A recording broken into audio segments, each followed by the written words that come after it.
Baik, Assalamualaikum warahmatullahi wabarakatuh. Sebelumnya yang terhormat, dosen pembimbing Bapak Muhammad Zainuddin.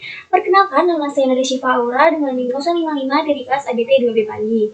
Berikut ini merupakan laporan proyek based learning saya pada mata kuliah statistika yang saya lakukan pada survei kepuasan masyarakat di Rumah Sakit UB Batam. Laporan ini dibuat untuk memenuhi ujian akhir semester pada mata kuliah statistika. Langsung saja kita lanjut ke bab 2, yaitu mengenai pembahasan. Pada survei kepuasan masyarakat yang saya lakukan, kepuasan pelanggan ini merupakan suatu keadaan menyangkut keinginan, harapan, dan kebutuhan pelanggan. Suatu pelayanan dinilai memuaskan apabila pelayanan tersebut dapat memenuhi kebutuhan dan harapan dari pelanggannya. Pengukuran kepuasan pelanggan ini merupakan elemen yang terpenting dalam menyediakan pelayanan yang lebih baik, lebih efisien, dan lebih efektif, apalagi pada pelayanan publik. Berikut bisa dilihat di layar mengenai tujuan dari SKM ini, kemudian ada dasar hukum, tujuan pengambilan sampel, manfaat, prinsip, dan ruang lingkup. Lanjut kita pada bab 3, yaitu mengenai pelaksanaan dan teknik survei. Langkah-langkah pelaksanaan survei kepuasan pelanggan atau SKM ini, yang pertama kami melakukan persiapan. Persiapan ini seperti adanya penetapan pelaksana, pembentukan tim, penyiapan bahan dalam menyusun survei kepuasan pelanggan, dan menyusun jadwal survei kepuasan yang kami lakukan. Kemudian yang kedua ada pelaksanaan pengumpulan data. Pengumpulan data ini kami lakukan dengan metode primer, karena dilakukan langsung dengan sistem terjun ke lapangan dengan cara mewawancarai masyarakat secara langsung. Dilakukan dengan meminta responden atau masyarakat untuk mengisi sendiri dengan memandu jika ada pertanyaan yang kurang jelas atau dengan mewawancarai responden langsung dengan berlandaskan pada pernyataan di kuesioner.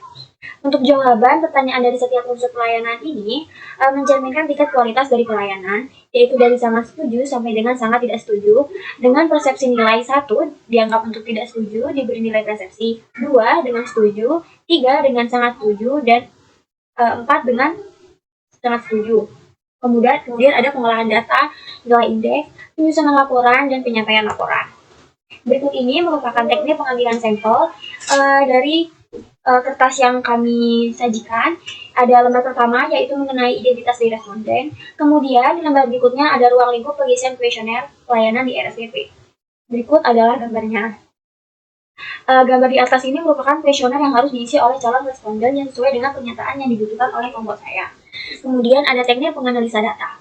Berikut ini merupakan tingkat kepuasan. Dapat dilihat bahwa nilai persepsi 1 itu nilai intervalnya dari 1 sampai 2,5, itu mutu pelayanannya itu D dengan predikat itu tidak baik, dan seterusnya sampai dengan 4, dengan nilai interval 3 sampai 4, mutu pelayanannya itu A, yaitu artinya sangat baik. Selanjutnya, data-data yang kami peroleh dari survei ini kemudian kami entry pada spreadsheet yang telah kami sediakan, kemudian kami rekapitulasi sehingga mendapatkan hasil analisis yang berupa deskripsi dengan frekuensi kepuasan maupun ketidakpuasan. Setelah mendapatkan deskripsi tersebut, maka segera dilaksanakan penyusunan laporan yang dilengkapi dengan diagram hasil survei.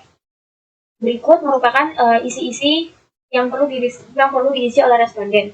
Yang pertama ada kolom persyaratan dengan 2 pertanyaan, kemudian ada sistem mekanisme dan prosedur untuk penyelesaian, biaya atau tarif, produk, spesifikasi dan jenis pelayanannya, kompetensi pelaksana, perilaku pelaksana, sarana dan prasarana yang tersedia, dan penanganan pengaduan, saran, dan masukan.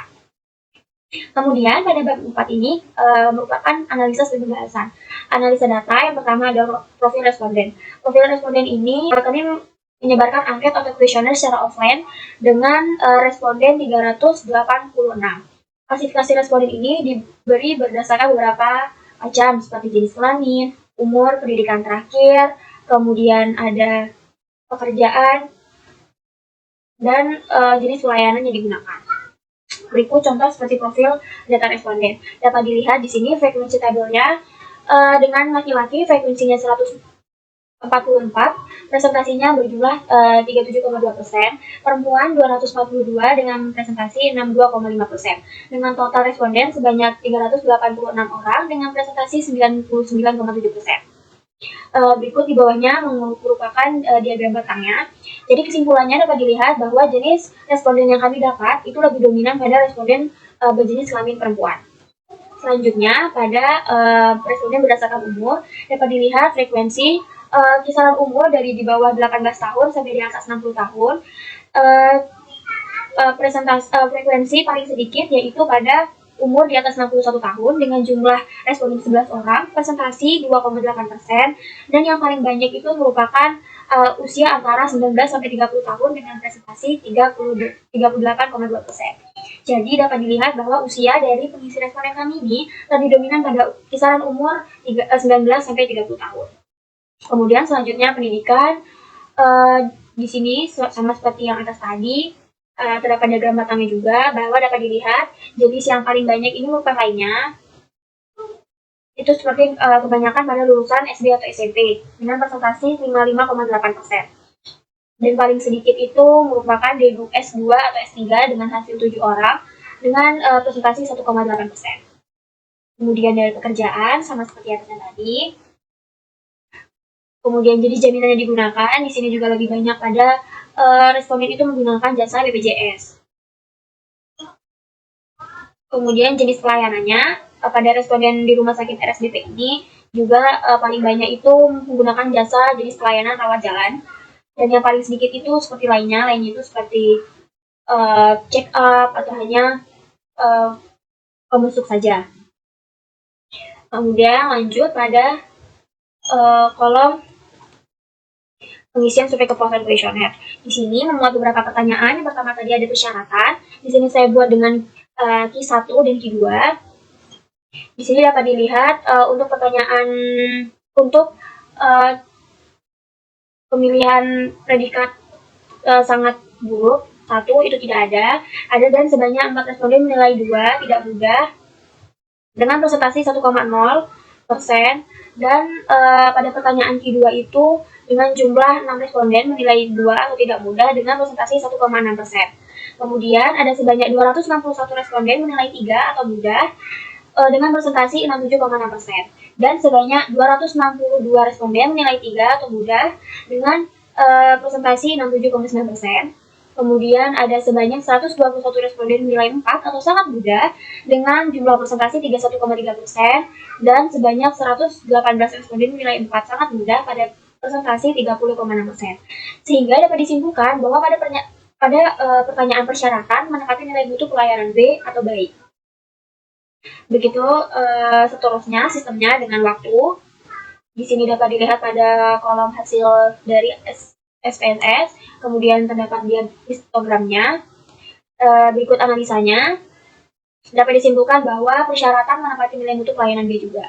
Karena di sini dapat dilihat pada pemilihan mudah itu lebih banyak respondennya. Begitu seterusnya.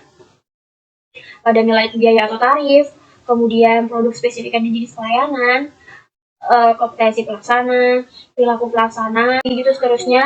Kemudian ada sarana prasarana, dan terakhir penanganan pengaduan, saran, dan masukan. Kemudian berikut ini merupakan dokumentasi hasil dari saya melakukan survei kepuasan pelanggan. Yang pertama ini ada foto responden yang kami kumpulkan pada Google Drive yang telah disediakan. Kemudian yang kedua ini ada foto kuesioner atau foto ketika saya membagikan tumbler atau gift untuk responden yang telah membantu untuk mengisi. Kemudian di bab terakhir merupakan kesimpulan dan saran. Jadi kesimpulannya di sini dapat kita simpulkan bahwa jumlah responden dalam survei kepuasan yang saya lakukan di RSBP ini berjumlah 386 responden dari berbagai unsur masyarakat yang pernah menerima pelayanan masyarakat pada Rumah Sakit RSUD Batam ini, baik secara langsung maupun yang pernah ke RSUD Batam. Seperti mayoritas responden ini merupakan perempuan dengan kisaran umur atau usia 19 sampai 30 tahun. Hasil perhitungan nilai presentasi total dari 386 responden ini terjadi dalam survei kepuasan pelanggan dari Rumah Sakit RSUD Batam tahun 2023. Dapat disimpulkan bahwa secara keseluruhan untuk pelayanan mendapatkan kategori pelayanan baik. Hasil penilaian masing-masing untuk unsur masuk dalam kategori B dapat diartikan bahwa semua unsur kategori itu dapat dinilai dikatakan baik. Kemudian pembagian statistik yang saya gunakan pada laporan ini yaitu menggunakan statistika deskriptif karena melakukan pengumpulan data, penyusunan data, dan penyajian data dalam bentuk tabel yang telah diolah menggunakan SPSS. Kemudian pengumpulan data, metode yang saya gunakan ini yaitu dengan metode primer karena saya melakukan secara langsung dengan terjun langsung ke lapangan dan bertemu dengan responden pada kepuasan pelanggan di RSUD Batam.